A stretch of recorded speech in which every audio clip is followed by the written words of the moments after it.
En France, on vend un flacon d'huile essentielle toutes les 3 secondes.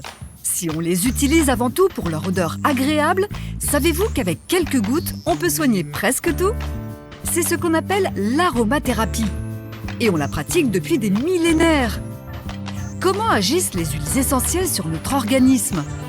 Sont-elles aussi efficaces et sans risque que nos médicaments traditionnels? Enquête! Alexandra a 28 ans. Elle est professeure de mathématiques en banlieue parisienne. Il y a 1 an, elle a essayé l'aromathérapie. Bluffée par les résultats, Alexandra a suivi une formation. Désormais, elle ne peut plus s'en passer.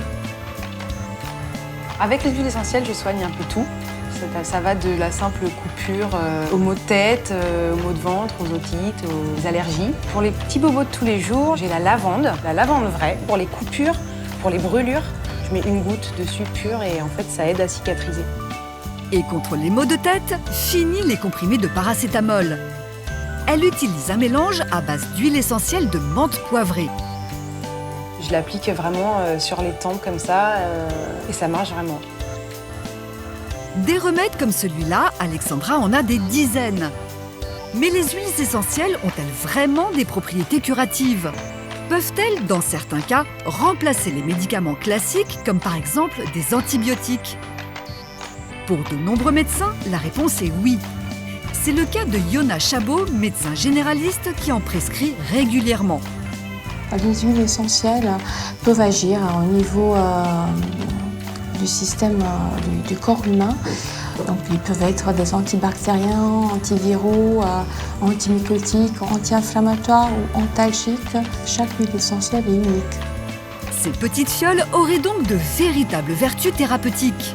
Attention toutefois, leur utilisation est à proscrire chez les nourrissons, les enfants et les femmes enceintes. Mais au fait, d'où viennent les huiles essentielles? Amélie Laforêt, Agnès Lemans, une spécialiste des plantes et de leurs nombreuses applications, nous en dit plus. Une huile essentielle, c'est du concentré d'une partie de la plante. C'est un mélange complexe de molécules qui est sécrété par certaines cellules d'une plante.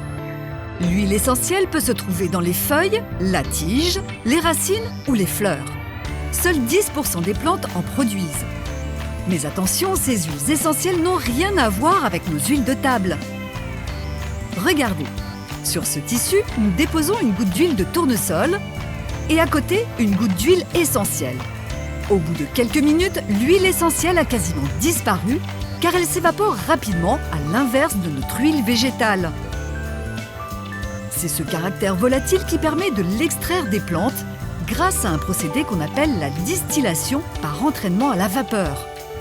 On va utiliser un alambic, on va mettre la plante dans une cuve et puis on va injecter de la vapeur sous la plante. La chaleur de la vapeur va faire éclater les poches d'huile essentielle et comme l'huile essentielle est extrêmement volatile, elle va se mêler à la vapeur d'eau.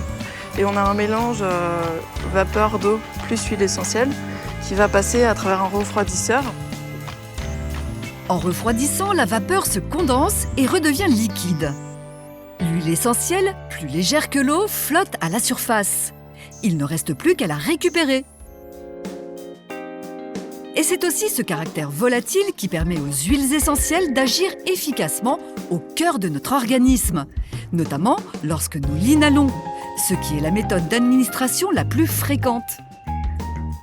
À la faculté de pharmacie de Châtenay-Malabry, en banlieue parisienne, Danielle Roux, docteure en pharmacie et formatrice en aromathérapie, nous explique pourquoi. Les huiles essentielles, quand on les inhale, plus ou moins, elles vont désinfecter ses voies respiratoires, protéger les muqueuses, donc les parties intérieures. Comme c'est volatile, ça va monter tout seul, si vous voulez.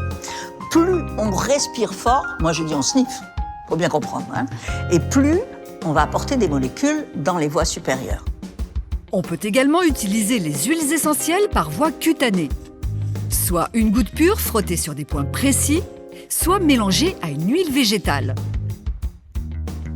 Ces molécules arrivent à nous soigner par simple contact avec notre peau, parce qu'une substance grasse la recouvre. C'est le sébum. Vous avez du sébum, en effet, dans la peau. L'huile essentielle, comme elle est lipophile, qu'elle aime le gras, elle va dissoudre une partie de ce sébum, pénétrer profondément par le poil. Et là, il y a des circuits à la fois nerveux, mais surtout circulatoires. Il y a des petits vaisseaux. Et là, ça va pouvoir pénétrer vraiment. On peut arriver à une pénétration totale jusque dans la circulation. Mais ces huiles essentielles sont-elles vraiment efficaces contre les bactéries, là où en général on prescrit des antibiotiques? J'ai de la fièvre. Il y a 3 ans, Mac était allé le vérifier en laboratoire grâce à un aromatogramme. Dans cette boîte, une culture de bactéries de notre animateur, alors très enrhumé. Et sur ces 6 petites pastilles, différentes huiles essentielles. Dans ces 6 petits buvards, j'ai 6 huiles essentielles différentes. Totalement différentes. On voit que ici ou là, ils n'ont eu aucun impact sur la croissance des bactéries. Oui. Par contre, à chaque fois qu'on a un cercle ici où les bactéries ne se sont pas développées, ça veut dire que ces huiles essentielles ont eu une action. Ce halo circulaire autour des pastilles, ce sont les huiles essentielles qui ont empêché les bactéries de se développer. Ces 2 huiles-là sont des huiles qui sont actives sur votre bactérie que j'ai retrouvée dans votre prélèvement à vous. Ça, c'est vraiment la preuve scientifique indubitable que de simples extraits végétaux, sans aucun antibiotique, ont une action très nette contre les bactéries. Voilà la preuve. Aujourd'hui, on a tendance à prescrire des antibiotiques pour certaines angines ou bronchites bactériennes, alors que les huiles essentielles seraient tout aussi efficaces, à condition que ces infections ne soient pas à un stade avancé. En plus, elles ont un véritable avantage. Une grande partie de notre immunité se trouve dans notre intestin. On s'est aperçu que les huiles essentielles ne semblent pas modifier notre propre flore. Ce qui n'est pas le cas de l'antibiotique, si vous voulez. Quand on prend un antibiotique, il ne fait pas trop le tri, en fait. Donc, il va tuer une partie de la flore. Et évidemment, c'est pour ça qu'après, on peut être fatigué, sur le plan immunitaire, un peu affaibli. Ces huiles essentielles peuvent s'utiliser sous forme de gouttes, on l'a vu, mais aussi sous d'autres formes plus inattendues. Dans cette pharmacie parisienne, le plus grand préparatoire d'Europe, on fabrique des crèmes, des gélules et même des suppositoires à base d'huiles essentielles. Des préparations uniquement sur ordonnance, car si la plupart des huiles sont en vente libre, elles ne sont pas pour autant sans danger. Comme des médicaments, il y a des effets indésirables. Certaines huiles essentielles sont agressives. D'autres contiennent par exemple des cétones. Et ces cétones, c'est des molécules qu'on trouve dans pas mal d'huiles essentielles, qui sont dites neurotoxiques. Neurotoxique veut dire toxique pour le système nerveux. C'est le cas par exemple de la menthe poivrée, la plus vendue. Voilà pourquoi il faut bien suivre les consignes d'administration et de dosage. Et rappelez-vous, ces huiles sont à proscrire chez les nourrissons, les enfants et les femmes enceintes. Alors, peut-on réellement se soigner avec des huiles essentielles? Si on respecte toutes ces consignes, les huiles essentielles peuvent être une très bonne alternative à la médecine classique. Issues des plantes, les huiles essentielles sont des produits naturels qui peuvent nous soigner efficacement, mais qui nécessitent de véritables connaissances. Alors demandez toujours conseil à un professionnel et ne jouez